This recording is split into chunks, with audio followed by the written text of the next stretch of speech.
একটা জোক বলছে, ছেলেটাকে জিজ্ঞেস করছে যে একটা খাঁচার মধ্যে বাঘ আছে, তোমার মা আছে, বউ আছে, বলছে তুমি কাকে বাঁচাবে?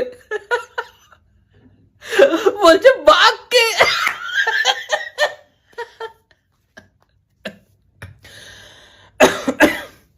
তো this this kind of humiliating for the girls, মানে এই এই জিনিসগুলো করা ঠিক নয়। মানে সমাজ যেভাবে এরকম একটা জোক বলছে, জোকের আড়ালে যেভাবে মেয়েদের অপমান করছে, this is the sad truth of the society, যেগুলো ঠিক নয়।